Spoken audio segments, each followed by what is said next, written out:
To FMA-Nerds talk about stuff. I brought on once again my friend Tuhon Roberto Pagan from the PTK community. I had him on last year, and that was the longest fucking podcast I've ever done. It's like 4.5 hours. Who knew? And on top of all that, has the highest view count on Spotify, which is also pretty cool. So we'll see how well this one does. Anyways, we talked about his recent travels over the past year, going back to the Philippines to train with GT, Leo Gaihe, as in the Grand Tuhon Supremo of the PTK community. Look him up if you don't know who he is. If you know, you know. But yeah, that was pretty cool. He also went to Canada and do some seminar work. He's been training, obviously, all throughout California with some like stunt community, special operations contracting community, and a bunch of other stuff, which is pretty cool, because if you're a martial artist, you should go do the stuff and enjoy all the things, because if you love it, why not do it? So yeah, if he has the opportunity, and if you have the opportunity, go do the stuff and don't be a slave to the curriculum. And that's actually one of the major topics that we talked about, is this issue about being a slave to the curriculum and the style versus personal expression and a personal journey, which is an important conversation. We also talked about training pedagogy concerning cross-training like knife grappling and knife boxing, amongst many other things. So enjoy the episode. It's actually a shorter episode. This is also pre-recorded. I'm not sure if I'm going to stay with doing the live episodes. Those are fun. But the pre-recorded stuff actually just ends up being cleaner for post-production. And yeah, I don't have a lot of the interruptions. So anyways, this might be a new trend for me to do pre-recorded. We'll see. So yeah, with that in mind, like and subscribe to the channel, share it out, leave me a review, find me on social media, find Tuhon Roberto Pagan on social media, just do all this stuff. Anyways, enjoy the episode. Let's get into it. Yeah.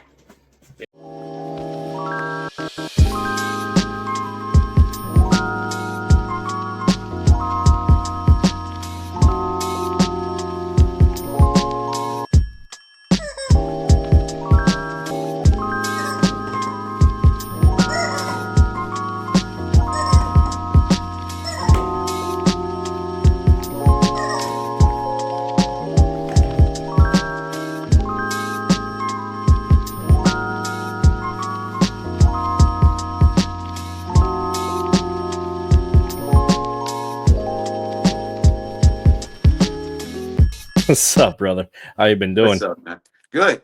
Doing good. Yeah. Yeah. So this is part 2. We had you on, I think, last year.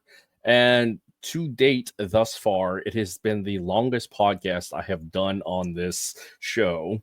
Yeah. And it also is probably the most watched podcast on this show. Because looking at my Spotify, there's a significant like jump between like my next episode and then there's yours. So Really? must be doing something right. I think it was like about what, 2 hours? Yeah, it's like 4 Wow, and a half 4. hours. Yeah, it Jeez. was fucking long. But Yeah. yeah, we covered some great content though. Yeah, we did. Yeah. So I mean, if anybody wants to look at that, it's on Spotify. Also, your history is actually no. Did we do a proper like who are you, what you do, and all that in the last episode? I don't remember. Fuck it. We'll just do it again.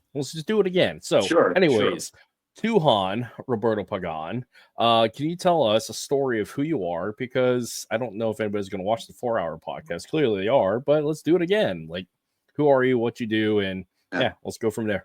Oh, I'd love to. Yeah. Again, thank you again for having me on the show, Kurt. I really appreciate you. I love watching all your shows. You're such an original guy. And your thought process and everything is just like, man, not many like you out there, brother. And I wish you more. Your show get big, and hopefully, something comes more. So again, thank you again for having me. Yeah. So my name's Roberto. Born in Inglewood, raised in the city of Carson since I can't remember, in diapers. And I was my grandparents, my mom, in one home raised me, and I've been there ever since then. And then I started on this journey of the martial arts at the age of around 7, and in that community in city Carson, it's all Filipinos, like Filipinos, Hawaiians, Okinawans, Japanese, Oh Samoans. yeah. Yeah, yeah, dude. I grew up in the South Bay, as we call it, or they call it the harbor area. Not to be confused in the South Bay, like up like San Francisco or anything like that. We have a Mhm. South Bay, which is part of the LA County, and that's where all the docks and the largest docks in the world, the LA docks. So, and then my dad also played a significant in my life in the martial arts, which he had amazing friends that were at the Kali Academy at Guru Dana Santos, what was called the Okay. Kali Academy at that time, which was in Harbor City. That's where it started, and um, and then I had neighbors who practiced Eskrima, Oh so nice. that's how I just and friends, my Filipino friend, like when they just that's how I got in it.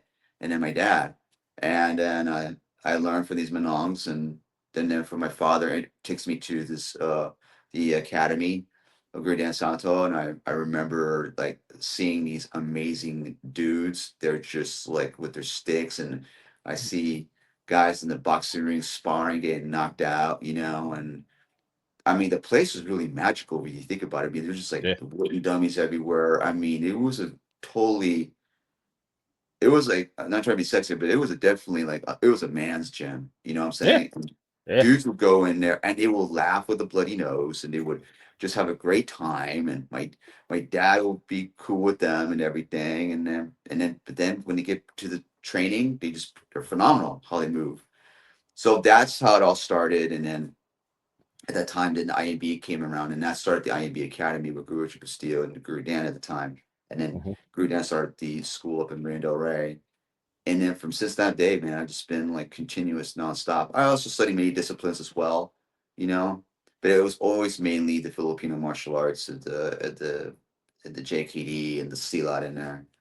And I've been predominantly just like training from there and then trying to find great teachers and see what could be more in progression to the arts. And then I dabbled in Kali, Nice. yeah, dude, and the Atienza. This Yeah. is when I was about like maybe 23 or 24 at that time now. So we moved Okay. far ahead.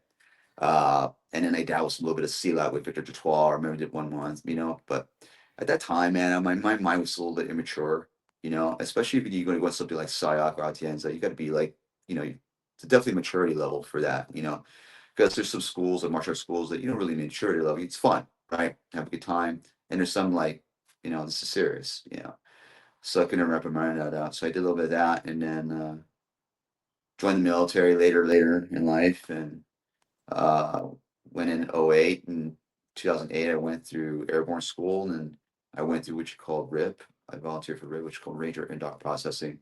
And now it's called RAS, Ranger Assessment Selection Processing. But RIP was mostly a smoke fest more than anything. Like for 3 weeks, they will just rip you apart and pummel you because they want you to see if you're a no quitter and you're going to be the person. And so out of 150, only 50 got selected. I was the 50 that got selected. I got assigned second battalion, 75th Ranger Regiment. And believe it what they say, these cadres, it's easier in the training than being actual in your team or in your squad, or or or your A team because dude, you're gonna get jacked up more with them than actually being in training, So you got to keep up. But it was the best time of my life. So I did that from '08 all the way to 16, and then from that moment, from '08 when I started Pekiti-Tirsia because I wanted to find a blade art. And with all due respect to other arts, I think they're phenomenal, but for something that I was for me. So I always remember about Leo Gahe of Pekiti-Tirsia. I read him in magazines and stuff like that, and small clips in there. And I found it in '08, and I started off with what was called PTKGO, Pekiti-Tirsia Global Organization. Tuhon Tim Wade ran that. And so I studied under him, Tuhon Tim, and then also time he was bringing GT there, Leo Gahe, and Ramel Tortal. And I did that. I was in the organization about for, say, '08 to probably to 11. Then from there, I went to stayed with the Grand Alliance with Grand Tour Leo Gahe, continued to train, Grand Alliance, and then from there, I say about 2019. Then I went with then I started with PTTA with Tuhon Roberto, and then after that was like maybe COVID happened, and then from that moment on I went into uh, Katapunan at Pekiti-Tirsia. And I also did a little bit of stint with a little bit of PTI, just hanging around, just training, everything like that. And that's the time during the COVID where we had the Global Forensic Project created by Paul Rubio and Jacques Latour, and got into that. And just take a little bit step back too. So how I got a little bit more in the scene was Paul Rubio 2019, which is called Fucker Tactical, and had a great time. It was a great friendship, and then that's how it went from there. And then from Jacques Tour, man, and everything, the whole currents of everything came together. Again, great friendship again. And then from there, I just went to Katapunan and, just started with them. And then it's awesome. They're out of the Philippines with Tuan Alcaraz. And went to there and got promoted in December of 20, I think it was 2021, I believe, to Tuhon, but got to Banan. And then fast forward this year, went to the Philippines for a whole month, finally, the first time in my life, and went to go see the old man, Grand Tuhon Gahe, and promoted me to Tuhon, and could be more thankful. And here we are today. So that's where we're at. Dude, that's awesome. Because, like, again, talking about going to temple, for one, going to a proper fight gym, that is a special ritual and a special point for somebody in their martial arts journey, especially if they're in their formative years as a young man and as a young martial artist. That sets the tone, because there is this situation where you start in the backyard with the men of the tribe, which a lot of us do. Yeah. And then there's the next progression of you're going to a gym or you're going to a studio. Yeah. And there is something about going to a fight gym first versus going to a martial arts academy. I'm not saying one is better than the other, but there is a difference in the tonality of you went to one over the other, and that will inform like the rest of your martial arts journey. Correct. No, absolutely, 100%, 100%. When I started the IMB at the academy, yeah, Guru Richard Castillo, man, he I swear, man, he's just like your uncle. Like he is. No, he is. But the place is no joke at that time. Okay. And the way how he motivated the men and the women, I have that nostalgia from him. Like the way I would teach my students, or I have that. But it's more of a passion, if you know what I mean, right? Yeah. Because there's some people like, hey, what are you doing? Let's go and everything. The other people look at him like, or her like, man, why are you being so rude? That's just mean. And then the other with me, they'll be like, he's mean, but it's coming from here, if you know what I mean. There's a sense of this authenticity and genuine that Guru Richard passed on to me. I'll tell you right now, he didn't like no quitters. He did not like quitters. If your attitude was negative, he would change it. But he had a way of changing it, if you know what I mean. Yeah, it's one of those like it's like in your home. It's like your dad or your mom in your home. That's how he would discipline you. Not the typical very regimental structure that you see in the martial arts. Drop 10, give me push-ups. All right, let's go do 20 reverse punches and stuff like that, right? No, with him it wasn't that way. You did get the beat down, but he'll give you, did you know why that happened? And then he'll explain to you and everything. What's the principle and the philosophy behind it? And you're just like, oh man. He's a mentor. Yes. Yeah, because I mean, going back to our military connection, because we're both Army veterans, and again, thank you for your service, my friend. Yeah. So when we go through our leadership courses, we learn that like the tyrant authoritarian is the lowest like leadership style, where it's just aggressive. Like we all know those highly aggressive brand new corporals, and they're highly aggressive, like drop down 20. They're constantly motivating you through yelling. Yeah. And there's no learning. It's compliance based upon fear and volume versus like you get inspired and mentored, like the inspired and mentored leader is the highest you can achieve. At least that's been my experience, because somebody who can actually recognize that been there, done that, can speak to you with authority, and you listen and respect that. And that's the other one too, respect as men, because if I treat you like a man, I expect you to be a man. And so there's that expectation from the other side that, okay, he's treating me like a man, so I'm going to be a man. I'm going to rise to the occasion, versus the disciplinarian corporal manager type is like, they're treating you like children. And that's age and maturity. So it sounds like with GM Bustilio, he had that maturity of, this is the purpose of why you are here, is to train. However, you're going to put in work, but in the process, I'm going to mentor you as the reasons why I approach you this way, and the reasons why we do it this way. Correct. Yeah, that's cool. That's really cool. It is really cool. You know, and it's kind of like my kids, right? Okay, like, you know, back in the days, you know, we slap, you know, we get I got spanked and everything like that, you know, and I believe in that, you know, like, you know, but not once I never hit my kids. You know why? Like one of these? Because my presence, right? So Guru Richard or my uncle, they'll look at me like, "Are you sure?" Like that. You're like, right? So I do that with my kids, and even with adults. Like, I'm asking you to face your own integrity. And are you really gonna declass yourself, your own character? You know? So it's just one of those things where it's kind of like, man, I am important. I don't want to lie to myself, right? So then there you go, right? It's a really, really beautiful thing how, you know, you can actually get into to your students, you know, or friends, and have this stoicism in you and this presence of you. However, a very loving a person of you are, right? And it's one of those things where, like, well, I don't want to disappoint him, right? I don't want to, you know. So then there they go. They said, okay, I messed up. See, it just you didn't have to take it there to the whole push-ups and everything like that. And all that stuff is all about trying to break you, you know. So you were talking about integrity and the ways to discipline and mentor. Can you expound upon that again? Yeah. So the thing is you know, like I said, you know, like my kids, you know, I never had to spank my kids or anything like that, you know, because I gave them the the look, you know, and I'm like, are you sure you want to go with that?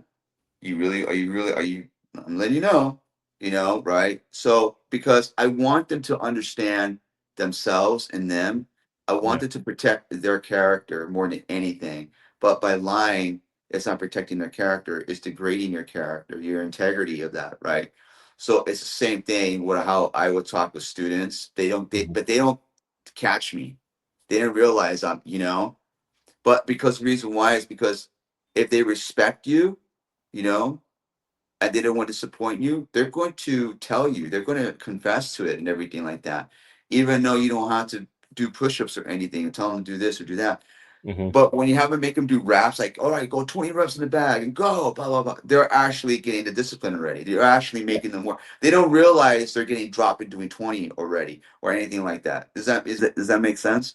Right? Yeah, it is an action consequence situation, but the motivation and the drive, because like when you're doing just push-ups, it's like, I hate my life, we're gonna sit here and think about it. But when you're actually striking the bag or doing something with impact, you have that, okay, I'm focusing my attention on the task, and there's a tangible gain on on the other end of it, because I just struck the bag, and also puts that somatic process of, okay, I'm focusing this energy into something productive. So yeah, that's great. Yeah, it is. Interesting note on this. So I did a seminar in Canada. Okay. And there was like about 30 people, right? So I get there. I think it's kind of hot.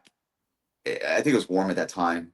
And you know, it was on a Saturday, right? So, you know, people like, okay, I paid to go on a seminar Saturday, but it's like, damn, you know, like I saw there are people, everyone's minds are everywhere. Like, I should take up a garbage can. Why am I here? I'm gonna miss this. Like, oh, everyone's mind's all over, right? So I saw that. So there's a thing what I do in the military, we call it corrective training. Right? But however, we were doing exercise. So I did the exercise with them, right? But the kind of exercise it was definitely a brain buster, Lead the So way. I lead the Lead way. the So way.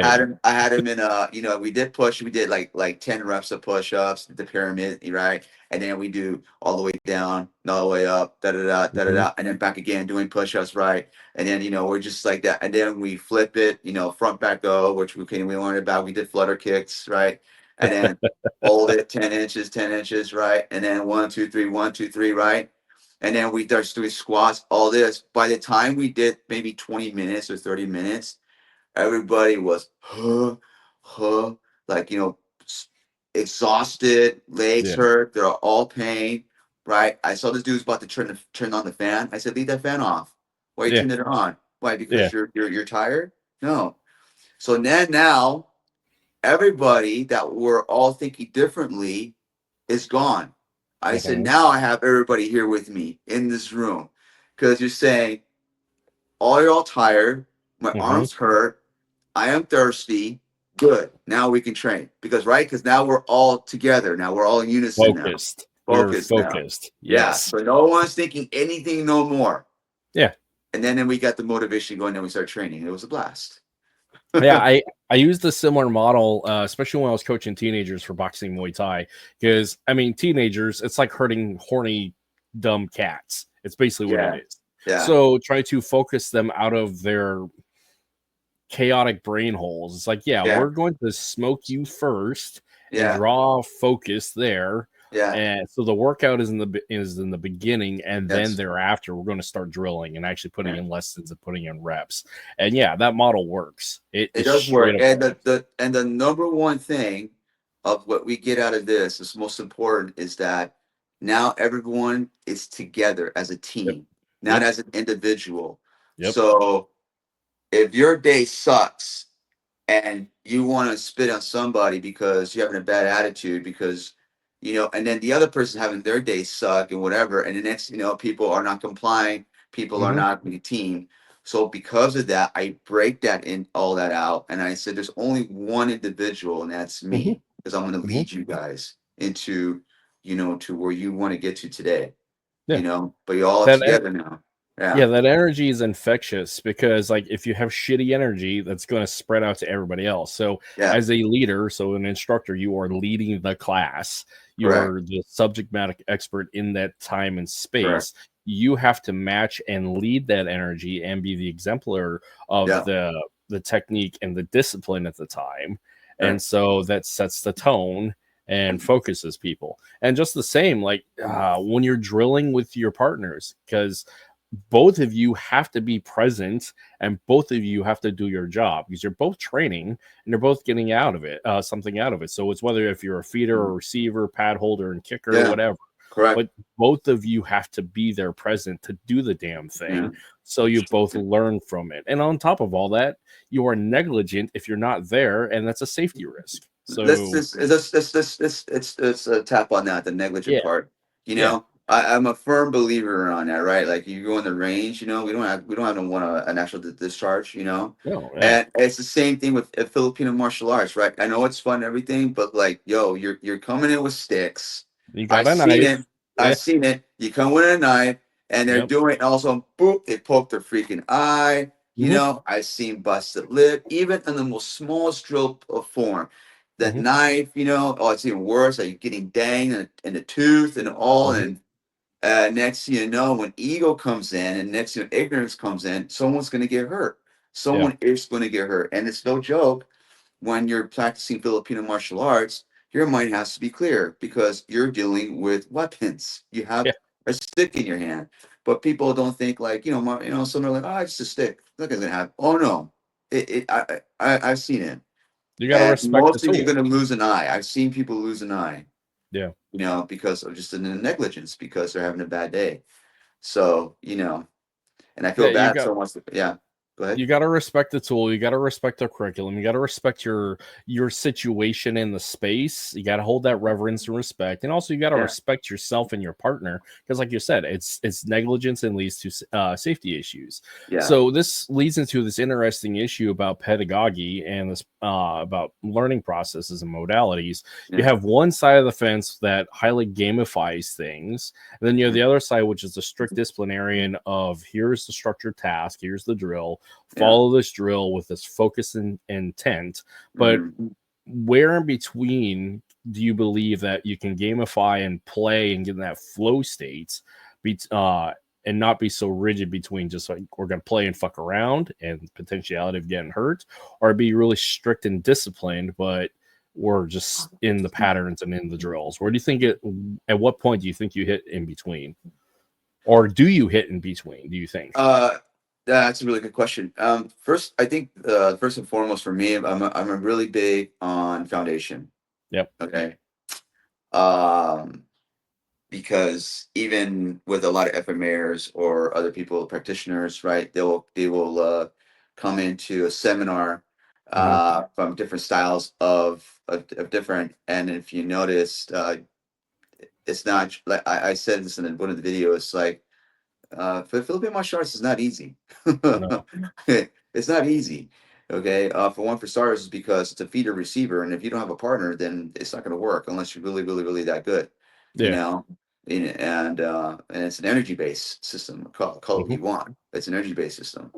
You know, you got to have a partner to feel what it is to have a weapon coming at you, and then how to, you know, evade from it, right? Or how to attack it, right? So there's all this myriads are happening. So I think it really depends on the context of the seminar. Like, you know, if this is a like a freestyle, you come in with an open, okay, fine. But if you're gonna come in and you're gonna learn of another person's system, FMA, then yes, you need to have that foundation to do it. Even if you could do a roof block, I mean, like people could do a roof block. Yeah. But if you go into another different person's system, the roof block is going to be technically entirely a little bit different. Yeah. Because their systems say they might be more of technical and more rigid how they do the roof block. You know, like instead of going in forward doing a roof block, they really step back on going on a roof block. Or cut an angle, and and then they have a certain way how they step.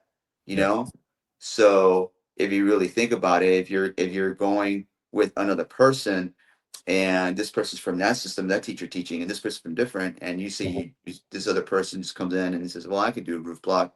The person does it, he's his own thing, but then he got hit.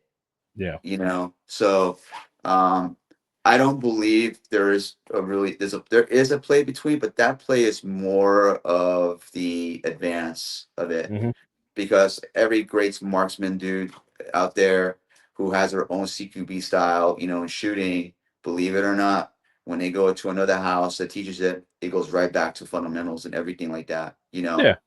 And you just keep it there, because again, we don't know how they shoot, how they move, or anything, but you know, everybody has a different fundamentalism of depends on on the system and the style.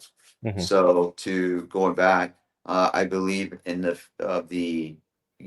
the patterns first down, right, and all, and then build a layer on that. Okay, and then once you get to that, then in the room, they say, okay, for those who are intermediate and advanced, come over here. Yeah. On this side. And those are just beginning and stay on this side. Okay. And then you split the room up, right? And then you'll have the beginners do their thing. Like, and then it's okay, you guys. All right. Now go ahead and mix it up now. All right. Since you already know this, let's just say sombrata. Okay, go ahead now, take what you the tools and see how you can apply and go in there. But then the instructor will give a little bit of like, hey, check this out, you can do this, you know. So that's fine.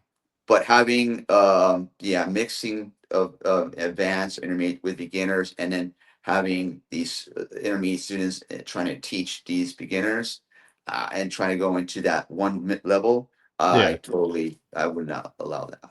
Yeah. Okay. Well, that's an interesting approach, and I see a lot of the value in there because I do know from my own experience as an instructor and also as a student, for one, the most likely to get injured, one would say the white belt who doesn't know anything, like the spazzy white belt. Correct. But I also find on the other end, you got the ego driven, like I've been here, done that, I'm tired, and I'm going to show you that I know all this stuff, so that you also run into them that can injure you. And I find actually they're the ones more likely to injure you because of ego. They should have the experience and the restraints, but sometimes when they get tired and frustrated and they're showing off, those are the people that hurt people. And that's it's malicious, and it's not like the white belt who's unintentional because they're unconsciously incompetent.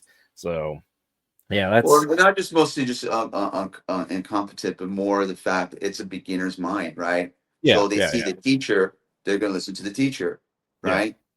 Right. So that's why their cup is empty. Yeah. Okay.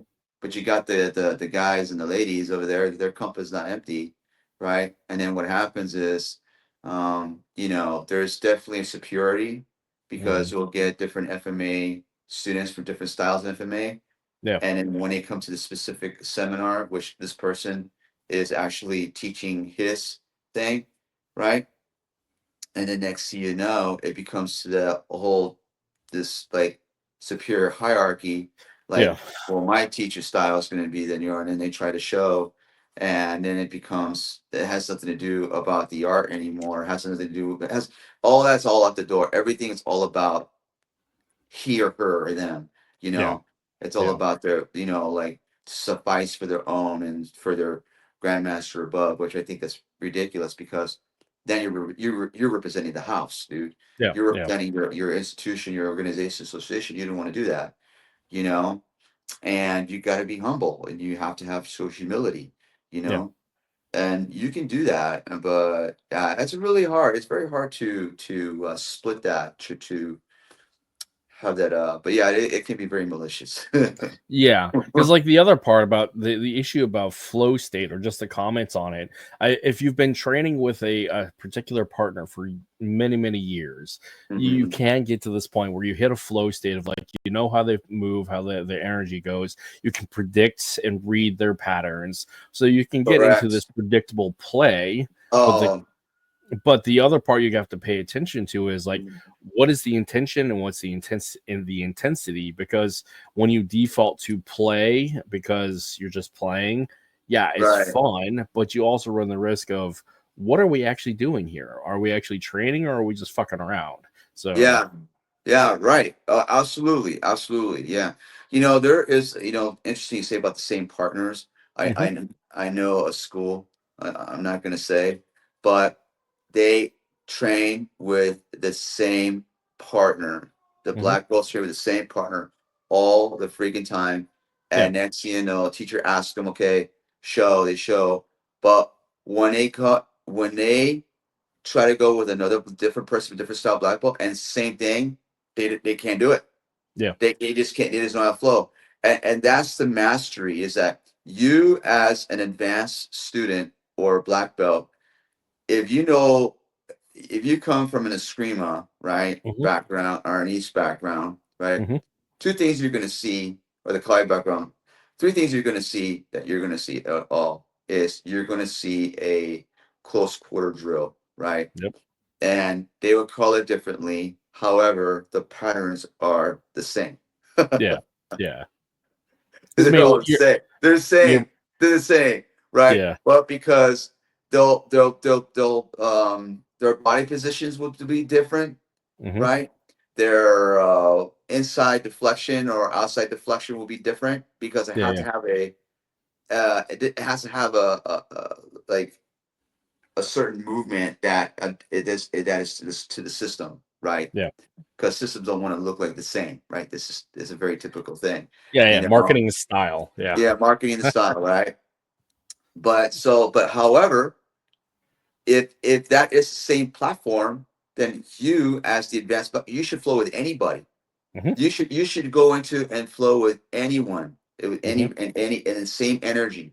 And that's another thing too, right? It's like you can do the patterns and be with that person, but the real thing is there's the energy part. Mm-hmm. Okay. Then there's the receiving and the responding to the energy, right? Mm-hmm. Because depends on the person, that the person kind of like doesn't angle one kind of rigid. And what's interesting about this is that that person, how they receive it, then they'll be rigid, Yeah. right? And it shouldn't be that. You should be like, oh, I know how to match this energy, but I don't have to move rigid. So I know how Yeah. to respond to this kind of energy, but I'm going to do the same way. Like when I do my Pyong, my root block, right? Mm-hmm. Everybody has to have, when I see do this root block, it has to be this like this almost like this triangle kind of Like his like elbow coming up. right, Yeah. right, right? And then I'll go something like this, and they're like, that's not a root block. I'm like, yeah, it is. Because the dynamic is different. Yeah. I'm not structuring looking like a form like Mm-hmm. like it has to be like but that's how it moves. If you're moving and dynamically, and you're not going to create this perfect roof block Mm-hmm. deal. So they can't recognize that, and then they stop the Yeah. flow. Like, no, no, Yeah. no. Yeah. Like, no, it is, because my stick is moving, it's attacking at the same time. I'm not just blocking, but it's attacking, but it's there. I mean, if it's So effective, it's efficient, and it works for you, and it meets the requirement of the task, yeah, then one could say that's your style. Honestly, yeah, because it's personal to you, and again, meeting the requirement of the task, and right. it does the job. So people get so hung up on the technique that's specific to the way that they like and interpret. But again, if it works, it works. So No, no, even if it works, but yeah. because that's what it is. You're moving. So what happens is like I'm moving with my body and the weapon at the same time. Hmm. I'm not stopping. Everything is moving. So while my whole body is moving, everything, they can't look Hmm. specifically what's happening. They just keep looking, but they get confused. Hmm. So I know a lot of instructors that cannot break out of the platform. They can't. Yeah. Yeah. Like we said, we go 1 and 2, we're moving, and I can just go any range and then flip it into a basic roof block and go Hmm. right into the platform, the drill, right, a sombrado. They can't do it. They Yeah. can't, because they build their mind of this structure. There has to be 1, 2, 3, 4, 5, 6. It has to be like that, and a roof and a pylon inside point deflection or point up deflection has to be like this. If it Hmm. doesn't look like this, it's wrong. I'm like, dude, are Yeah. you kidding me? We're moving the stick. Yeah. The stick is moving. The blade's moving, everything. But they can't. They cannot get out of it. So Yeah. how's that? So how's that mastery, I right? mean, for one, that's mastery to a curriculum, but is a mastery of self and making that system work for you. Because there's always this debate within martial arts, not just FMA in general, is like, are you a master because you follow the curriculum and thereby you are like a clone of your master before you and you strictly adhere to the curriculum, but there's no room for you to interpret and make it your own? Or there's the other side of it, is make it your own, which I'm of the opinion of, if you are relying on the base fundamentals, you're following the principles of movement, you understand the concept, you can execute the concept, and you Sure. adapt it for yourself, Yeah. that you've made it your own, and it works. Because if it works, it works. The make it your own. I like that, but Yeah, that's a sometimes Datu Kellyism. So yeah. yeah, yeah, yeah. But it can definitely be. You gotta be careful with that. Yeah. When you make it your own. I do believe the mastery of the curriculum, right? Like the mastery of like, okay, you completed the whole 180, something in there, right? And the Yeah. whole reason of the black belt is because now it tells you can teach it, right? Mm-hmm. So, and it's not just mesmerizing it too, Mm-hmm. but can you also teach it, Mm-hmm. right? And I like that a lot. I'm starting to go back on me. Mm-hmm. And says, you know what? I know I'm a fighter and I know I can do this, but I have to teach it. Yeah. You know, I really have to teach it. And so I've been taking like really try to get back in like understanding the teaching of it and Yeah. everything. And I like the, all martial arts like American Kempo karate at Parker's system, right? Like if there's a thing where you're going to take a test for a black belt, you have to write a thesis. Yes. Okay. And I thought that's really awesome, right? Because he wants to know, okay, how in depth you go and can you teach it, right? And Mr. Parker was more of a teacher than anything, and a great technician, but an amazing teacher.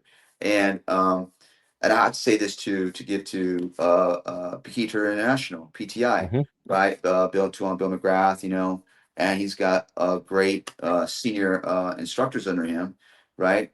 And they are teachers, no doubt, right? No doubt, they're teachers and the mastery of what they do. However, right, that's that pedagogy, right? And then now it's like, okay, well, let's move now, right? And now everything's kind of like woof, like it's just kind of like, wait, what happened? So that's the thing. But however, it is very valuable, and I think it is very, very important to teach it, the system is in its entirety in itself. No, go ahead. Because the other side of that, back to the comment about make it your own, because this is the far extreme and the risk of saying when people throw out make it your own as a cop out, it's a cop out to cover shitty technique, lack of understanding, and it's just the same, like, it's my style. It's like, well, if you're moving inefficiently, now there's this thing about efficiency for you, but if it's clearly inefficient, you're adding extra steps for no reason, and you say it's your style or make it my own. It's just, that's a cop out for, again, lack of understanding and lack of capability. So there, Agreed. Again, there's that. Agree. So that is more for your own personal. I like not to teach it, because to believe it or not, when a system is created, I don't believe you should be, trying to modify it. The system's there as is, and if you're trying to modify something to it for you to make it easier for you to understand, then you don't understand the system. But if you're modifying, how can you modify something if you don't understand? I don't understand that part. Oh yeah, I agree. Right?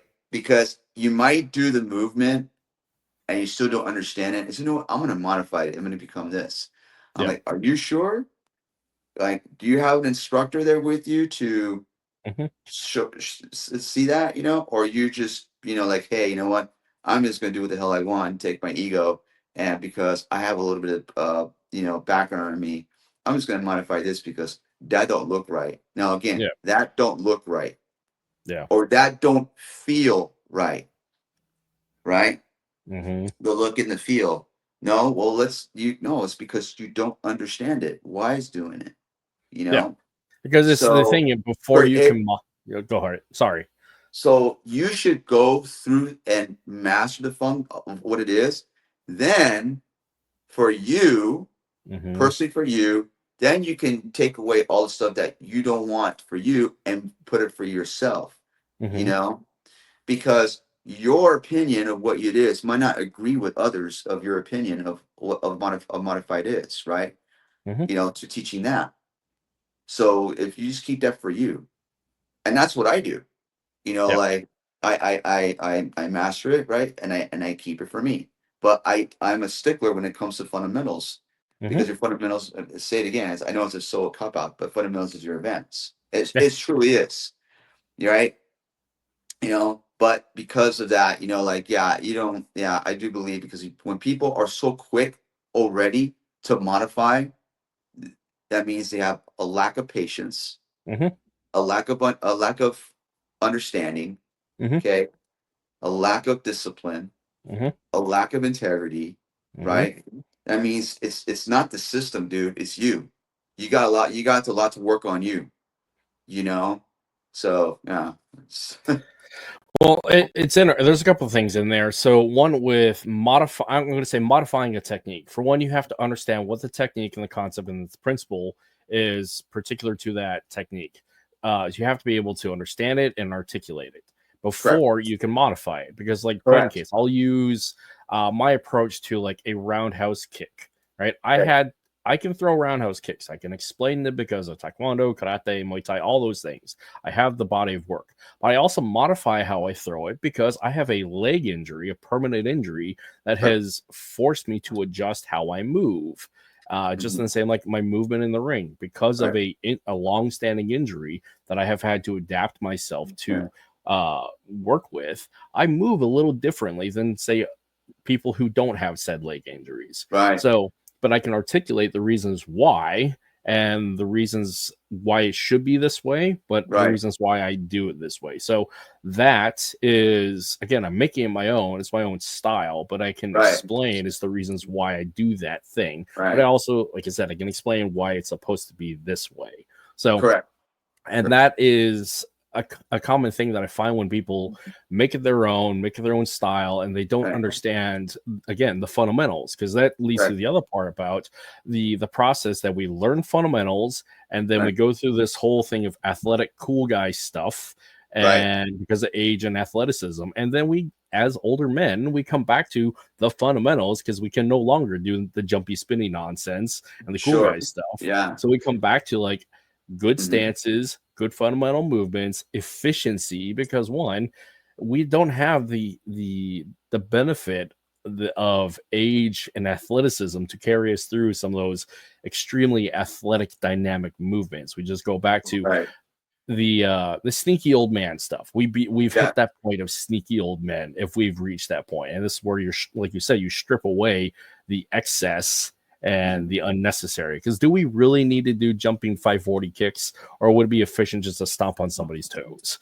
I mean, well, to add to that, since we go there, there's a thing called, have you ever noticed, like in the martial arts, and this has actually already been done, but it hasn't been really only within their community.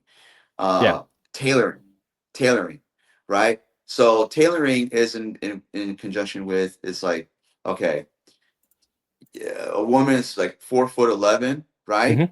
And the guy's like a 6-footer, but the technique is this: the technique, it doesn't work. Right, it doesn't work. You can't reach their head. But because this is the curriculum. This is how it was created. This is the kata, right? And back in those days, they never took into consideration of that, right? So of course it's not going to work. However, you learn it, right? Now you tailor it to make it for you. I have to do this because I'm a 4'10", and this person is a 6-footer, right? So I have to do this. So that's what you do, and then you make it, you monitor it, make it for yourself, right? But then the instruct, so you test, you do it, but then next thing you know, you do it again now, and they're like, oh, all right, you made it work for you. You have to, you know, because we're talking about, you know, height, width, you know, length, all this. You gotta, you have to make it work. So the system is not wrong, but you have to get smarter now in regards to, you know, it might be wrong for you, because that's the other one too. So you have to be like, okay, what do I do, right? So for testing purposes and everything, you do the thing. But when you're home, that's where you do the real work. You master the system. That's where mastery comes in now, right? 100%. And that's what I do, right? Okay, I go to the forums. Okay, I go to 64 tats, right? I go to the Sagitas. Okay, now I want to master this thing. Now I really want to go. People ask me, how you get so like da-da-da? I work at home. It's mastery, right? I really go deep into the system. It's not just one plain face because, okay, my higher senior instructor just taught me this. It doesn't stop. It continues now. Now you have it. Now you have to go in depth. You got to go more and more deep, you know? But there's a point where it's like, okay, you don't want to go too much. It's like painting, right?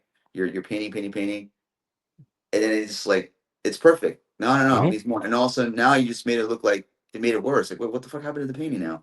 You know? So and I there's mean, a point. It's that dynamic of, one, you got to do your homework. You got to do your self-study. You have to work on yourself, because as an instructor, your job is to present information and guide a process of learning. But ultimately, the student has to take that information and actually put in the work. Right. So that's the reason why there's this thing in the quote where it's like, about pointing the finger to the moon, right? Mm-hmm. He goes, don't focus on the finger on the moon, and you're going to lose all that heavenly glory. Meaning is your Yeah. teacher is not the truth. Mm-hmm. Now, let me know. I don't want to let me put this in context so people be like, what is he talking about? The teacher is a delivery information system. Yes. But then after that, he is not your truth, because it doesn't stop there. It's you, right? So you take the system. Mm-hmm. Now you have to find your truth. Mm-hmm. And that truth is who am I with the system when I move? So now you have to mastery yourself. You have to go in it now, right? Mm-hmm. So then when you go to another opponent, like, what was that? And I was like, wait a minute. And I'm like, this is me, But then when you show, well, that's not correct. Well, yeah. And then you show the move, the form and everything. Oh shit, you do know the form. Yeah. Well, why did you do that? Why did you move? It's because that is my master. That is what I did, So there's a saying is you don't become the slave to the art. Let the art be your slave, something like that, or let the art serve you. Yeah. Yeah. Yeah. It's don't be a slave to the art.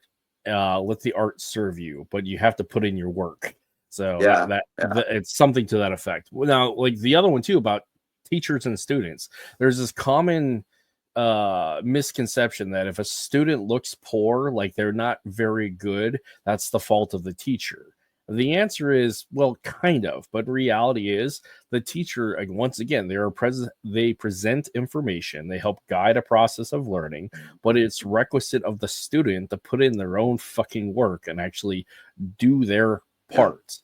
Because you may have a excellent PhD level instructor who's got all this knowledge, presents all the information correctly, and all these things. But if the student isn't paying attention, isn't doing their homework, isn't doing the things to actually understand and actually take and ask questions if they don't understand as well, then it's not the fault of the teacher. That's the fault of the student, because your martial arts journey is your own. So true. I agree to some certain extent, but at the same time, this is where my compassion kicks in a little bit here.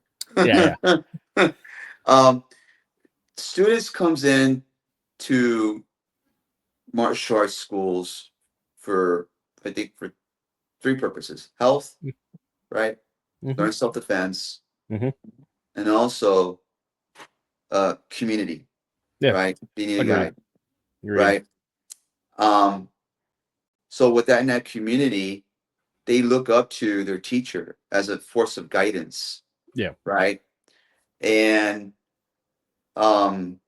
because of that, as an instructor or sensei or Sifu guru, it's not just about passing information. It's also helping the students grow. Now, however, you're correct. They have to do the work and everything. But again, we have to understand ourselves that, everyone that walks through that door is coming from a good moral compass or a horrible one coming out of there, So it's just one of those things where, like, you fill out the application, but you don't tell them, like, hey, are you fucked up? Are you, you don't know, right? Are you a violent felon? Are you a psychopath? Right. So you can't disclose that, right? So it's your job that as a teacher, like, I know we can't do it all, but at the same time, like, the students are number one. They are the priority, and it's not just about teaching self-defense, but also being there, like, hey, if you see something wrong, have a talk with them, guide them, like, because I get it, man. When you're in front of the everybody wants your attention. Y'all want your attention, right? But it's not like, like, hey, why are you throwing that angle one? It's like crap. I guess you're not doing it. You're not doing your homework, huh? How about saying, like, hey, is everything okay? And then we're like, let's have a talk once we have done class, right? And it's down, have a talk with them and everything like that. And again, that's all you can do is show the support and you recognize it. But then at the same time, you have to give a really good moral compass. Like, okay, how can I not convince the person, right, with your opinion, but how can I put this person grounded? Like, hey, we're all here together. I always tell everybody, we're all hurting. All of our life is not the best. We're all paying bills. We're all here. That's why we're here together. Everyone comes into school, we're all here together, right? Everybody has something going on. So guess what? We all deserve each other to be here. So Yeah. let's bring each other up together, bring ourselves together in, right? So there's more ways than just being an individual trying to, as a teacher, trying to help each other out. And, but again, as soon as that walks through that door, we don't know their background. We don't know what's up with them, dude. Yeah. So we have to have an open mind and as instructors and give these students a chance, and up to us. Try not to overgeneralize it, try not to analyze too much of it. But if you see something that's concerning to the safety of the students as well, and also because of that, you want to protect the morals of the students as well. But it is our job as an instructors to look at the moral and welfare of the students to make sure everything is going okay. They're not just coming in here and paying their monthly due rent so you can keep the place open, which is that's understandable, but also to live for you as well. So. I agree with all that. I suppose where I should clarify in that regard is, say, as a professional martial artist, where this is your life, this is everything that you do, this is like the dedication where you focus the majority of your time and effort is in the mastery and the exemplification of your martial arts. That is the standard that we hold as professional martial artists. Our students may not be at that point quite yet, or if ever. Now, of course, we have to guide, mentor, and lead and inspire to attain that point. But we've already hit that point of we're already doing this. This is why we're teaching. And then you got those who are underneath us learning, potentially coming to that point. But again, it's this matching of what is the why of that student. And from that why, they'll inform their habits, behaviors, and priorities as to what they do with that style, that martial art, and how much time they're willing to dedicate to that. And I guess that's that passion, that's that drive, that's that motivation and discipline. But I also can account, like, I know my own schedule, but I don't know anybody else's schedule. I'm in charge of my own schedule. I'm not in charge of your schedule, unless you're my slave, which that's not the case. But or you're my disciple, such as like you're living in the academy, this is all you do, then that's a different category. But for like the average American coming into the dojo or into the gym, there is only a certain level that they're going to match because they're not quite yet a professional martial artist unless they are. And so that part needs, I suppose that I needed to clarify that. So, yeah. Yeah, I think what's really the most important thing for all students out there, if you're watching this, is that before you walk into any gym or dojo or, kung fu school or, etc., just know this is that it's not just, we have the community, we have the health, and then the self-defense, but the number one thing is you. So, and by that meaning is that, have you got everything out of the way? And not say everything out of the way, but more like, have you got everything settled and prioritized in your life before you're about to make a commitment? Yeah. And believe it or not, when you go into a martial arts school, it is a commitment. It is a path to self-righteousness, if you think about this for a moment, because you're going from a white belt to the black belt, and you're going to change. You're going to evolve. You're going to evolve. I promise you will. So my question to to the students out there is just like, make sure before we have everything good and settled and you're in the right spot and everything, that you know that this is also a commitment, because now you're taking you to commit to the school and commit to the teacher and commit to the community and also commit to yourself.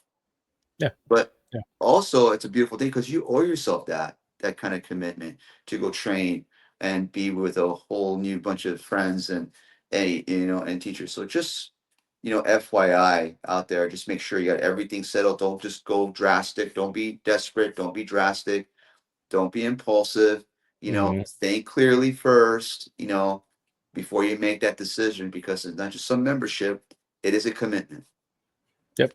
That is the why will inform the will to do so. Correct. And the willingness to do so. But you have to be willing to commit. Yeah, that's well put. Yeah, well done. I appreciate that clarification, brother. Yeah. Oh, you're welcome, brother. You're welcome. But now we're in a new era now. So, Yeah. everybody wants, now we got this thing. I think I just came up with this name, but it's starting to come out a little bit. It's starting to come out. The dumpster. Actually, no. Actually, you already been FMA, what's the name? What do you call it? FMA dumpster. Right. Yeah. Well, why would you call it a dumpster?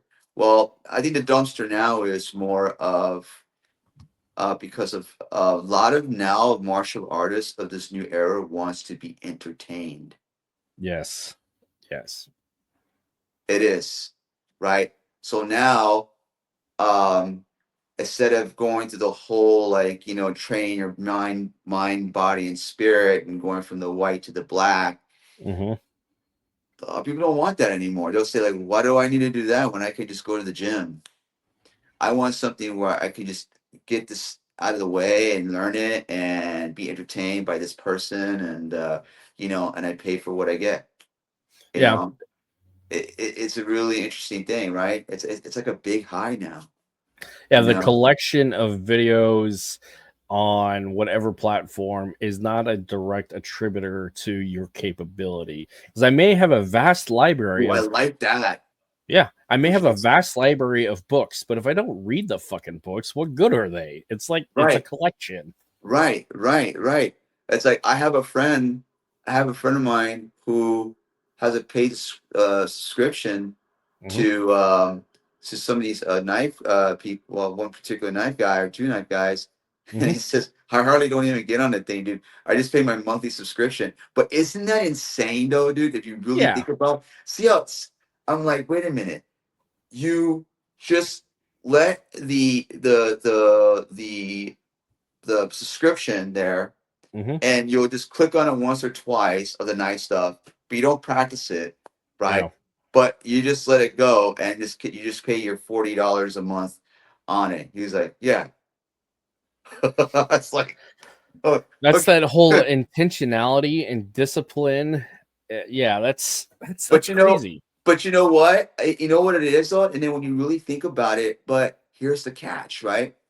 If you have an amazing community behind that and with that platform, and you'll get all these other all these good stuff with it, right? They don't want to leave that, right? Yeah. So what are they actually really paying for? I guess I've noticed that people are really paying for community more than anything. They want to be part of that something and try and say, like, hey, look at me, I'm supporting too. And instead of their training, they would just rather do that. Because you know what? Because people's got so much stuff to go right now. Like, I'm gonna say this right now, it's really hard. I think all martial arts could attest to this.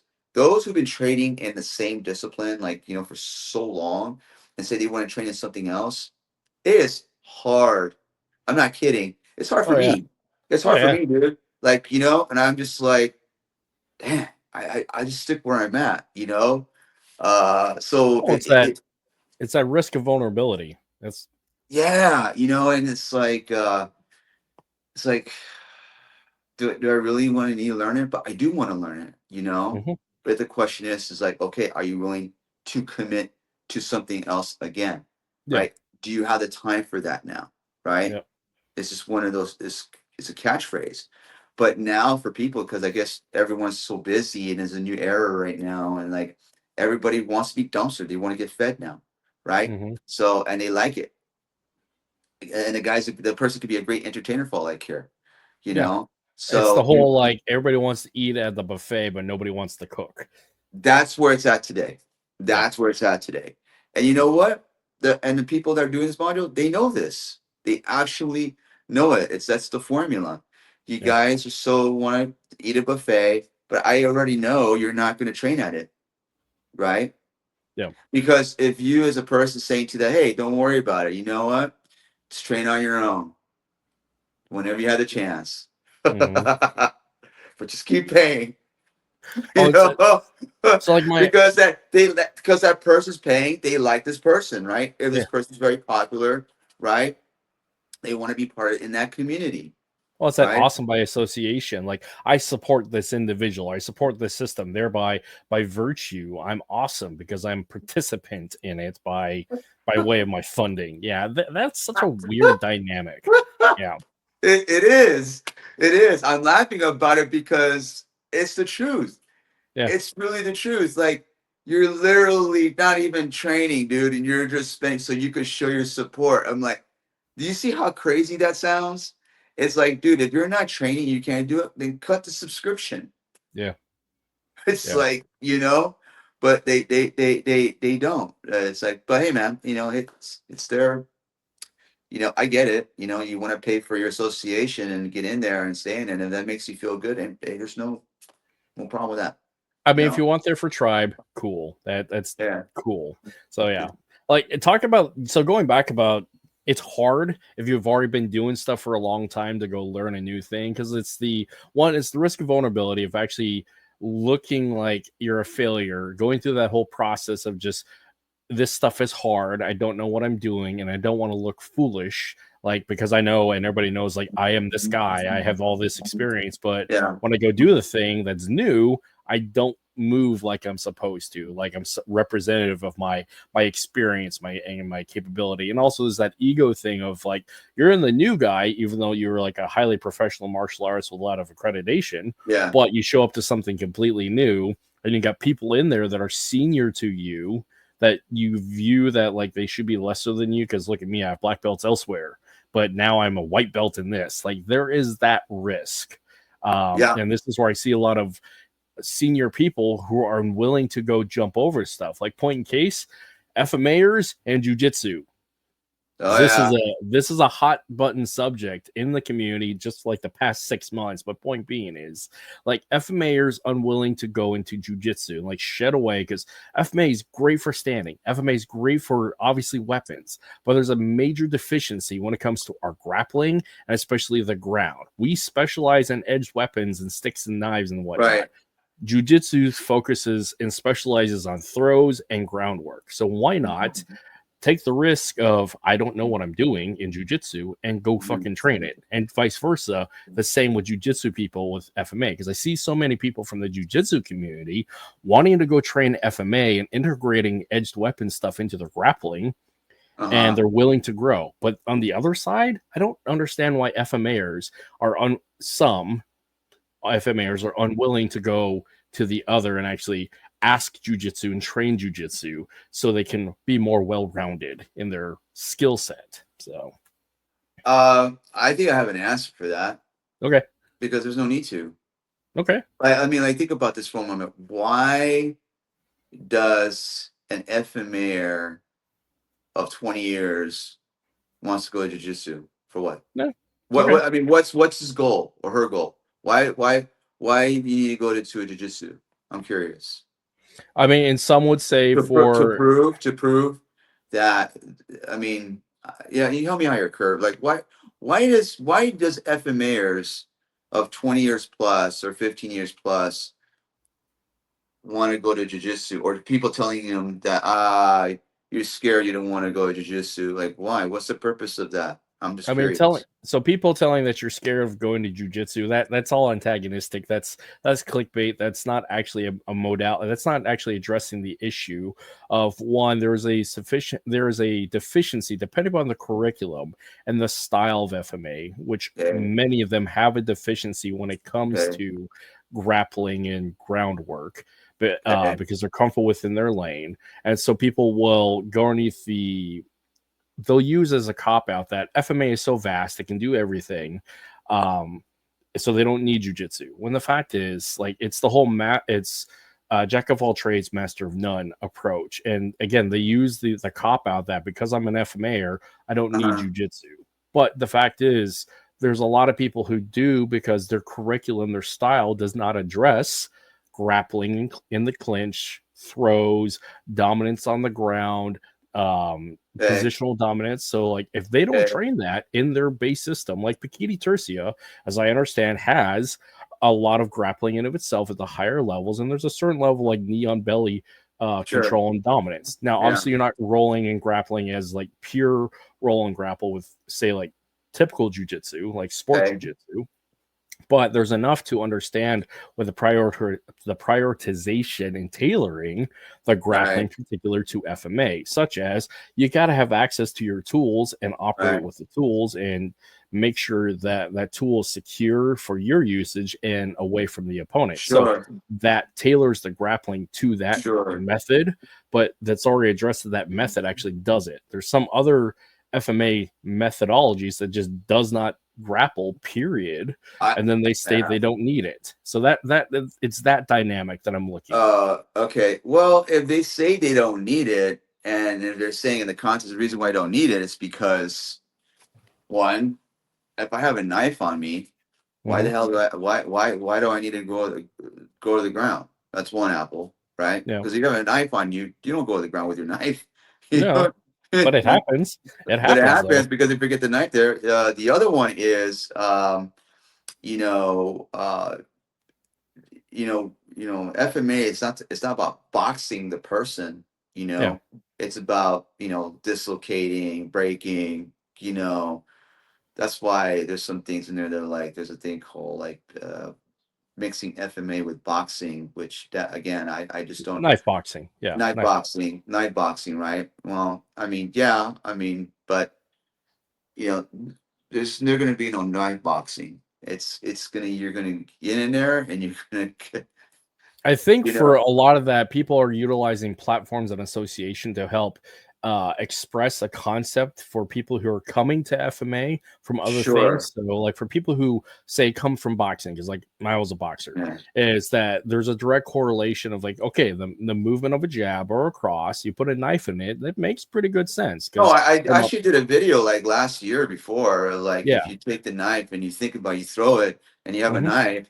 It's the same thing. It's a knife jab. Actually, Pekiti's been doing the knife jab. Pekiti's been doing a thing called a knife jab forever.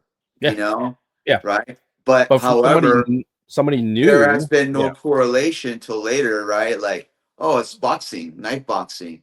And I'm like, all right, well, I'll say this. I think it's good to understand about the knife boxing, what you're doing, but that's not going to work against a person who's going to deliver an intention, actual knife thrust, an aggressive coming at you with the knife. Somebody intended to kill you. You're not going to go there and knife box some dude, bro. It's not going to happen.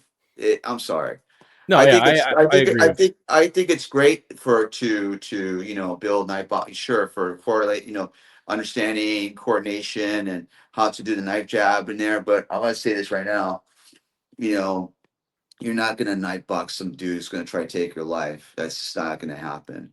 I think more or less for the sake of the concept of knife boxing it's a training platform to introduce the concept, but it's not the end all be all, because there's that disconnect of the intentionality, as you're saying, of if you're using a knife, you're killing with a knife. Yeah, absolutely. No, I agree. I mean, there's a lot of these cool concepts of platforms that you're just seeing, like knife boxing or the grappling of the knife and everything like that, because it's really cool. It's really cool to see and to learn, to have that with you and to learn, especially in the community, and whoever is teaching that, they want to be part of that as well. I mean, but however, I don't believe in the whole knife on the ground. I'm sorry. It's just, dude, everything goes out the door, So I think it's good for anyone in any different discipline to go into jiu-jitsu. And I do believe, yes, the number one thing is the vulnerability, right? Well, of course you're going to lose. If you've never done jiu-jitsu and you're going to go against a beginner, yeah, you're going to lose because you don't know anything about jiu-jitsu. That's why to lose, that's why you're learning, right? So I say for those, all your FMAers, we all need it. We do need it. But if you don't want to because you don't feel like you don't need it, then don't. That's cool. That's a great answer. Yeah. Yeah, it's okay. That doesn't like it. There's no system that is inferior, right? So, for example, a jiu-jitsu guy against an FMA guy, but the FMA guy has a knife. Yes. Okay, now you're screwed. Yes. Right? Take the knife out of the FMA dude. Now you're screwed. Yes. I don't care what you call it.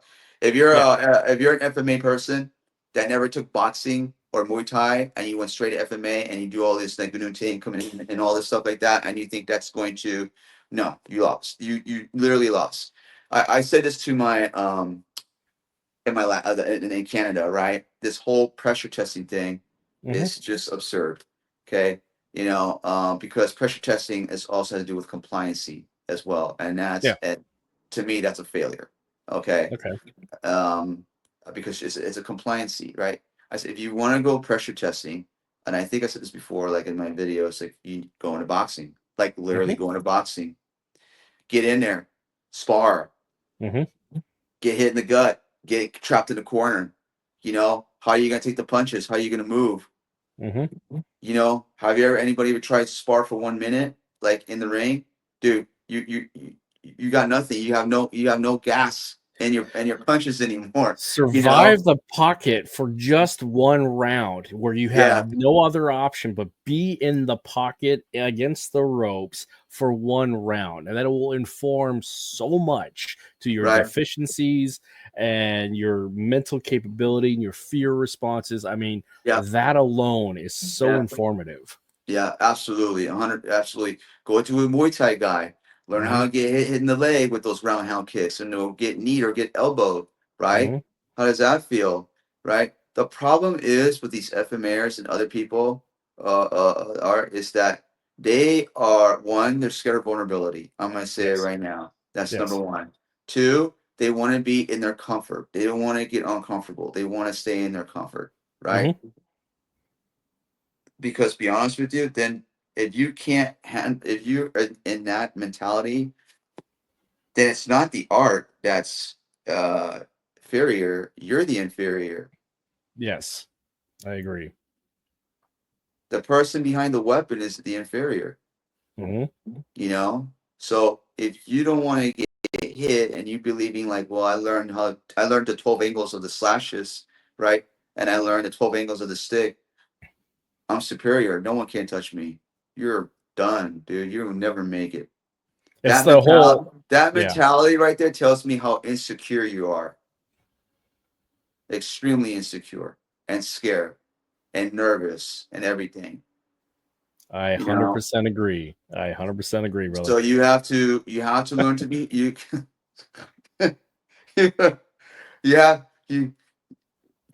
people says, well, I know humility. Oh, do you really? Well, then get in the ground and start rolling on the mat, or get hit and get in there. Do you know how to be humble? I'm telling you right now, if you want to learn humility to be humble, you got to get in the boxing ring.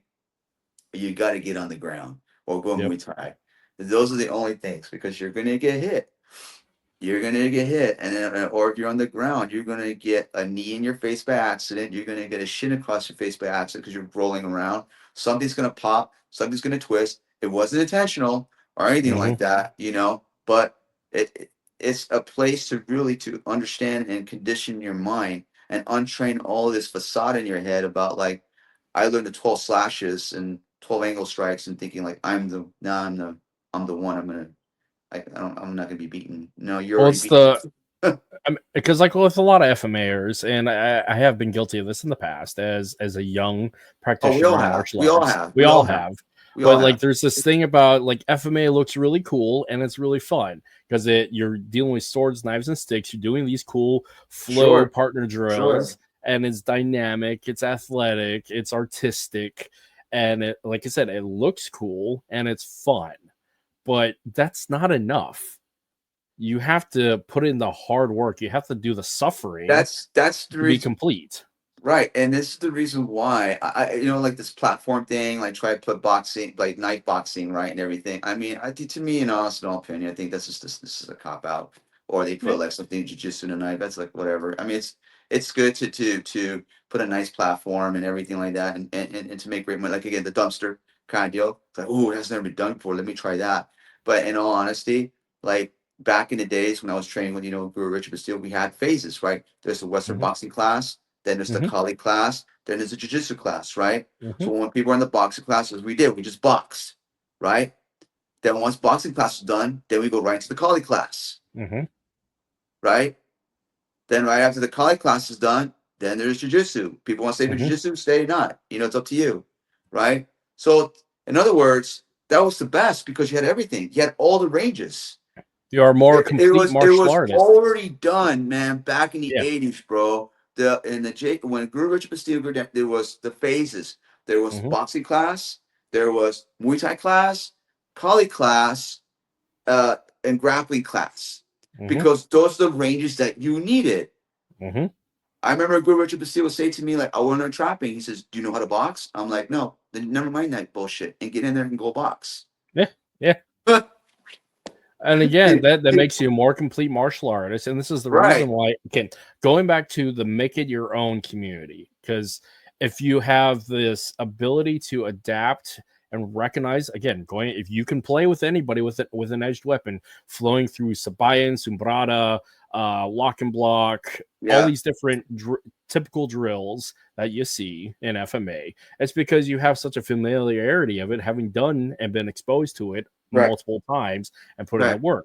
And that makes you a more complete FMAer. Now, in the case of like a more complete martial artist, if you've done boxing, you've done jujitsu, you've done kickboxing, you've done Muay Thai, you've done judo, you've done FMA, there's this whole like connection of proprioceptive movement where you can adapt to those situations and make it your own because you've been there, done that. And that's the beauty of an eclectic who's been dedicated their life to all this, and they can pick up on this stuff, and they're master learners because they recognize and can adapt and implement for themselves. And the part about that is they've been doing it all their life, and it's not the fault of somebody starting new that they can't achieve that, but it's possible. You can achieve that. You just got to put in the work. You got to put in the work. That's why, I mean, like, here's an example. Like, okay, jiu-jitsu, right? You learn something.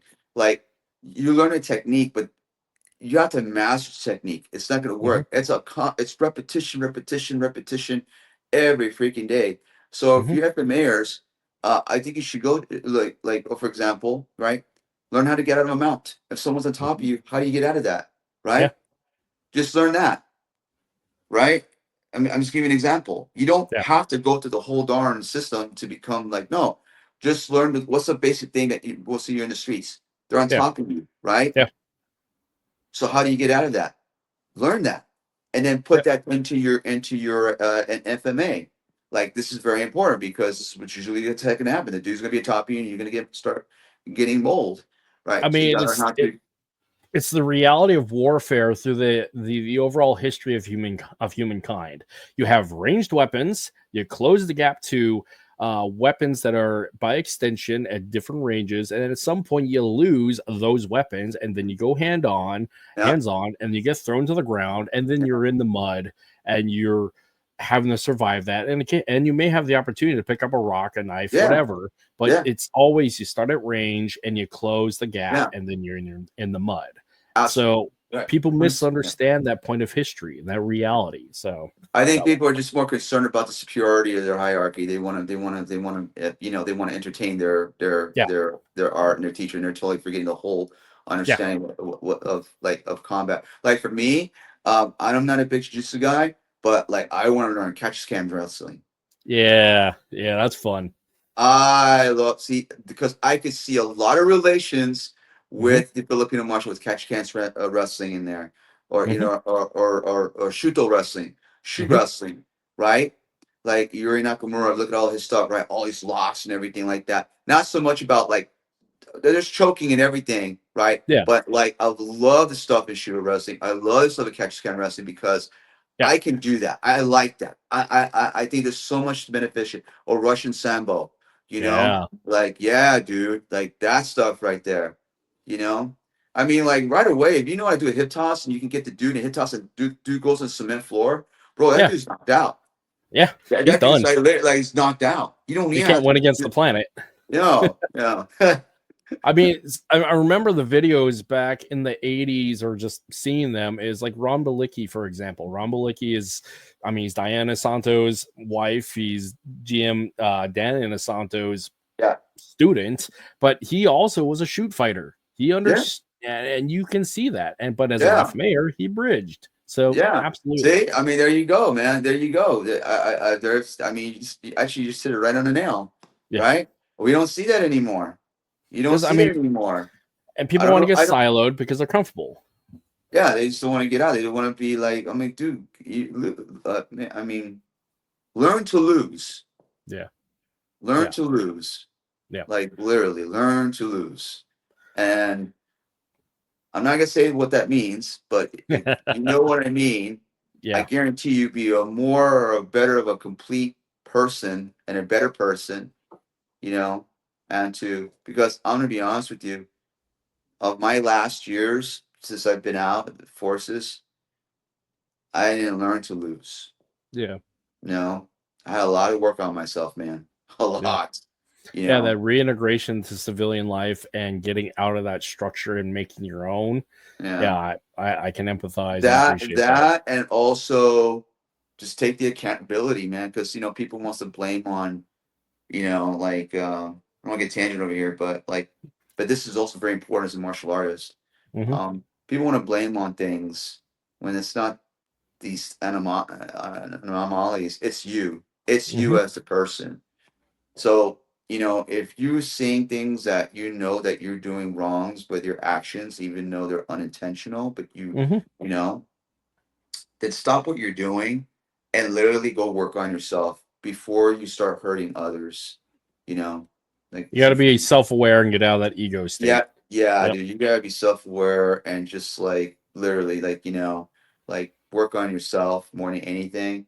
Just stop. Like let your friends know, let your teachers know, let your community know before you're going to push people away and you're going to hurt people in some ways that you do think it's not intentional. It's not. Yeah. But however, how it's being received on the other end, you don't see it for yourself, right?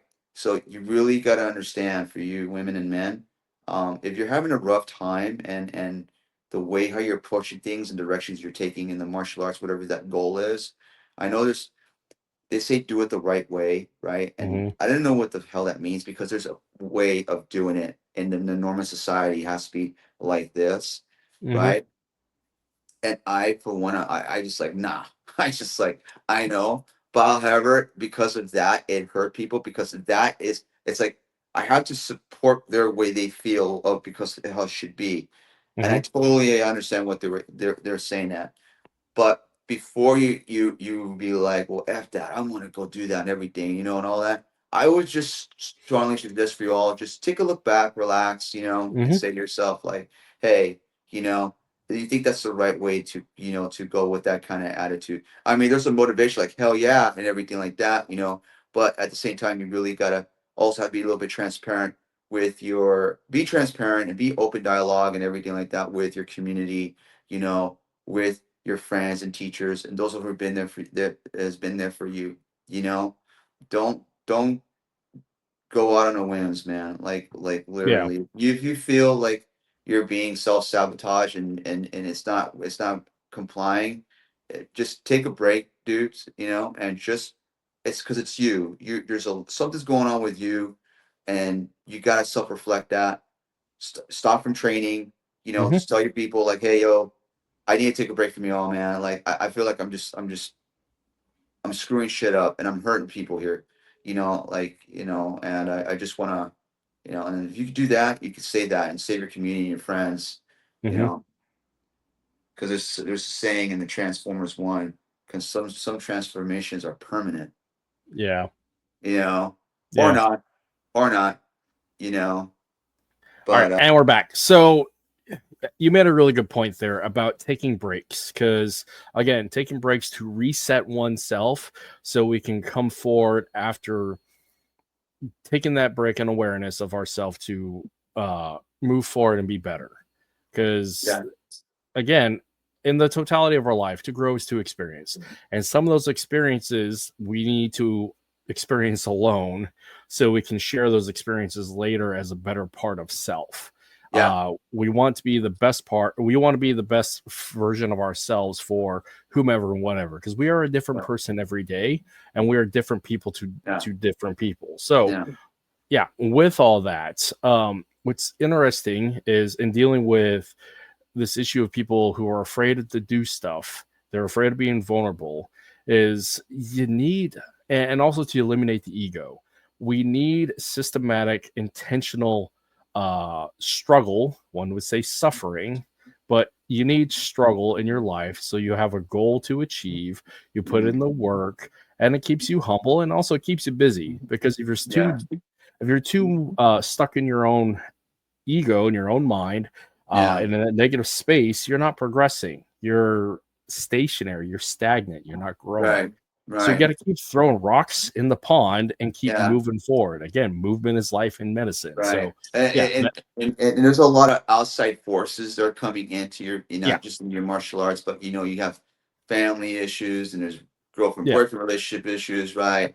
Then there's bill issues, right? And you have also all these emotions that are just coming in, right? And you have friends who screwed you, and and then you have like influence to say like, hey man, screw it, you could get this thing and do all that. So it's there's a lot of negative energies where you have to be like, whoa, this all is happening while you're trying to achieve a certain goal within the martial arts, and realizing all those things are playing an effect onto you and your community and to those people that you care about. So and to be honest with you, I was that guy. I was that guy. I was that guy where all that was going on, my mom, everything and all that, but not only that, but again, I learned the hard way, and because of all those things, like I said in my video, like I push people away, but then at the same time, it's all about like, and before, well, they were never there for me either. How come they come to me? It's not, it was never up to them. It's always about and it's really hard to turn to somebody and say, hey, and everything like that. But, and sometimes they do offer the advice, but, you just, one ear goes out to the other, because you're so focused on these things that has nothing to do with it.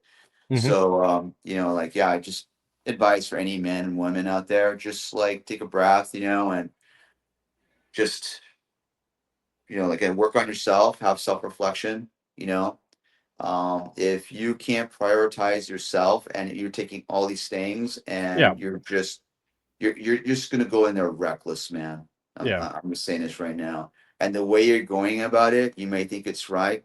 It's probably not, that's why you have people like, they're going to be like, well, he's an asshole, she's an asshole, or like, or stuff that way. Again, it's just weird though in a way, because it's like, because if they don't like it, well, do I have to join with you or align with your values? Because but it's just one of but I do understand now, about that. Yeah, but take care of yourself. That's the number one thing. Take care of yourself.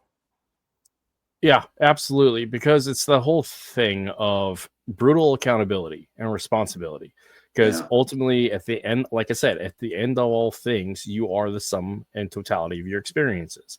And you're also adherent and, what's the word I'm looking for? Responsible and accountable, again, for all the things you have done and your mindset, your implementation of those things. And you're you. Again, if we want to be free and sovereign and liberty-minded individuals, well, we also must be accountable for all those freedoms and actions. So that's great on you for taking the time to have that reflection, and realizing that, okay, I need to fix something. So you fix it. So good job. That's awesome. Yeah. Hopefully, thank you. Appreciate that. Yeah. Hopefully we'll see, like, we get to, I'll realign with some community again, and get this thing going, and just have a good time training. I really love now all, like, I remember, but I really do believe that everybody is all serving a purpose and a platform, whatever they're doing out there. It's all good and dandy, you know.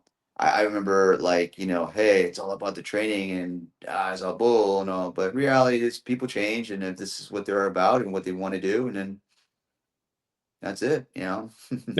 I mean, priorities shift as we grow because, Yeah. again, we are different people every day. Yeah. And martial arts is not the same anymore from the 70s and the 80s and the 90s. And people, you guys have to understand that now. Like, we're in a different time now. Yeah. A lot of people don't I can't say for everyone, but it's all about technology, right? And again, it's all about scheduling, and I guess people had a lot more on their plate than then. I remember back in the Yeah. 70s, 80s, they didn't care what they came out late out of work or what time. They're coming into the dojo and they're gonna get their sweat and their train on. I remember back in those days, man, when people would just come in and they will not be late. They'll get there and then they're like late and they still get in there, do their 10 push-ups, and they're gonna get their train on. Now it's like, but it's okay. That's it, brother. I got nothing much more on it. All right, brother. Well, listen, I gotta get going here, get my kids, man. But thank you for having me on the show, dude. Yeah. It's a lot different, huh? The other shows before, right? I could tell you were just like, whoa, what happened to Roberto over here? No, it's awesome, dude. Congratulations. I'm very happy and proud for you. So thanks, man. I really appreciate you, brother. Yeah. And an hour and 35. Look at that. Oh, they're lesser than that. So that's perfect, man. Yeah, this is great. Succinct and straightforward. All right.